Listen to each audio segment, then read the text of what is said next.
अतीक अहमद ने जो बीज बोए वो उसकी फसल काट रहा है। एनकाउंटर में मारे गए उसके बेटे असद को आज प्रयागराज में दफना दिया गया। साथ ही शूटर गुलाम को भी आज दफन कर दिया गया।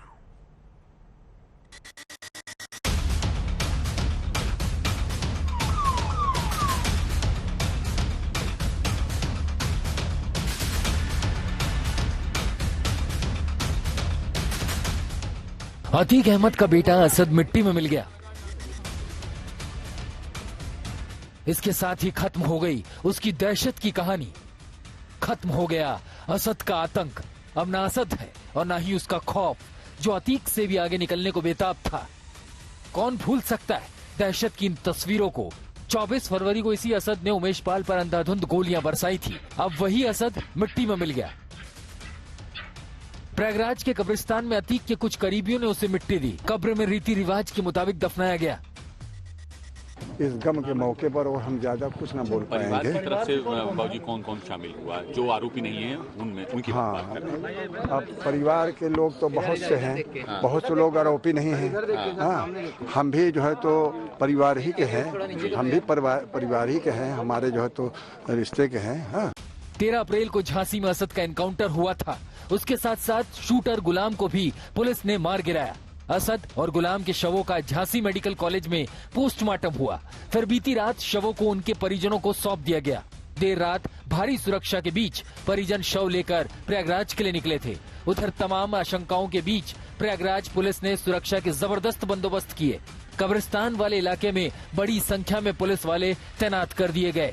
वहां असद के जनाजे में शामिल होने के लिए बड़ी संख्या में महिलाएं पहुंची, लेकिन पुलिस ने सिर्फ करीबियों को ही इजाजत दी। अतीक के बेटे असद को जमींदोज किया गया है और अतीक के मंसूबे भी इसके साथ में जमींदोज होते नजर आते हैं।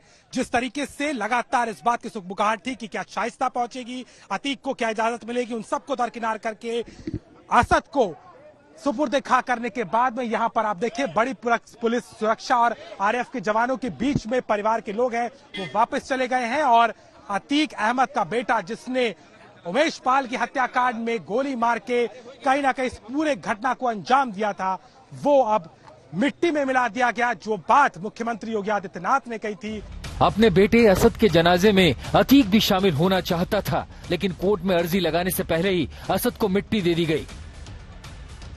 जो कोर्ट में अर्जी लगाई गई थी, चूंकि कोर्ट के समय से पहले ही जो सुपुर्द खाक कर दिया गया सबको, इसलिए वो इन्फेक्शियस हो गई है और कोई ऐसी भी अर्जी लग नहीं पाई। असद ने क्राइम की दुनिया में कदम रखते ही ऐसा अपराध किया जो उसके लिए काल बन गया।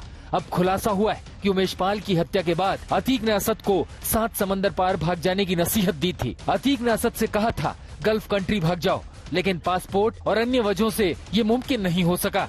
शाइस्ता परवीन और अशरफ लगातार असद को बचाने में जुटे थे। दोनों पुलिस को चकमा दे रहे थे।